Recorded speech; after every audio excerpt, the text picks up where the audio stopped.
For the math message for 4.2, we're going to start with some vocabulary review. First one we're going to start with is the dividend. In our three division problems over here, remember we can write those division problems any of those three ways. Which number is the dividend? Go ahead and point to the dividend. 72 is the dividend, and it's the number that is being divided. Next, we'll talk about the divisor. Which number in those problems is the divisor? The divisor is the number that divides the dividend. So, the dividend is the number that's being divided, and the divisor tells us how many times or how many groups that dividend is going to be divided into.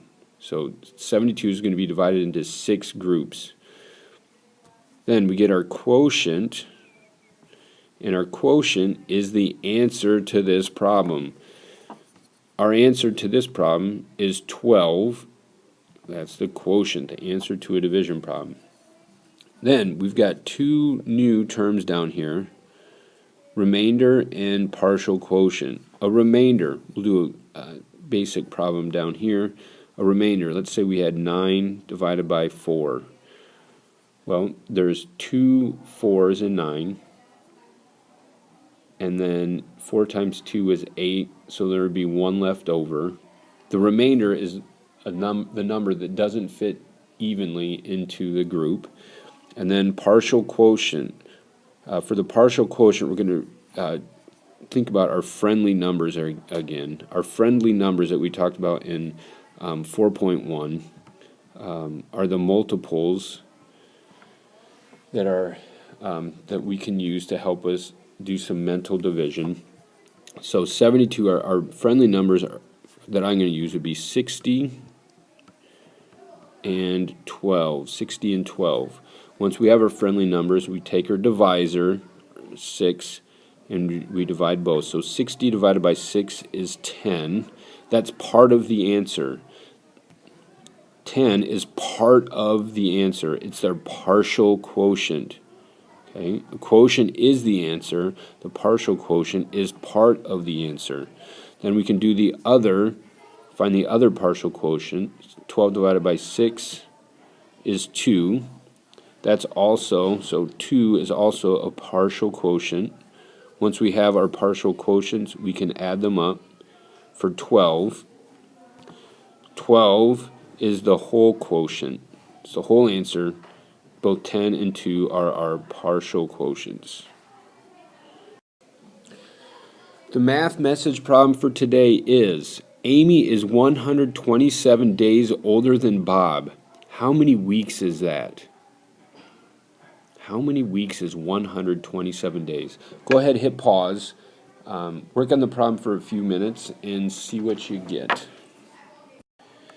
First thing we're going to have to figure out is what operation are we going to use? Are we going to add, subtract, multiply, or divide? Well, we know 127 days, and we have to look how many weeks that's going to be. So 127 days to turn it into weeks. Are we going to get a bigger answer or a smaller answer?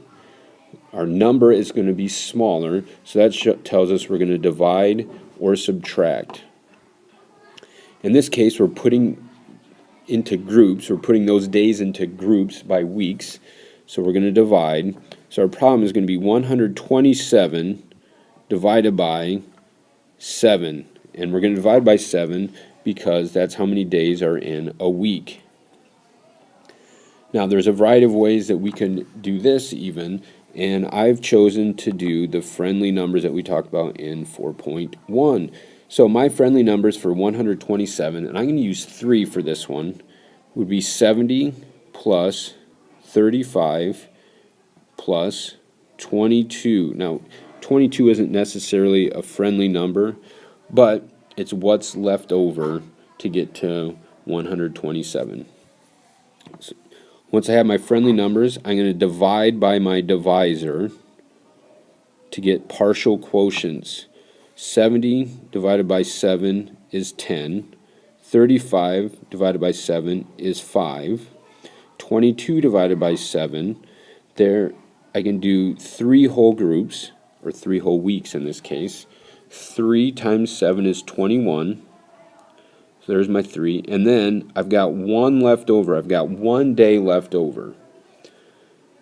I'm going to look at my partial quotients, 10, 5, 3, and then my 1 left over. I'm going to put those together. 10, 5, and 3 together is 18.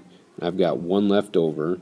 So how many weeks is that? It's going to be about 18 weeks and then 1 day left over.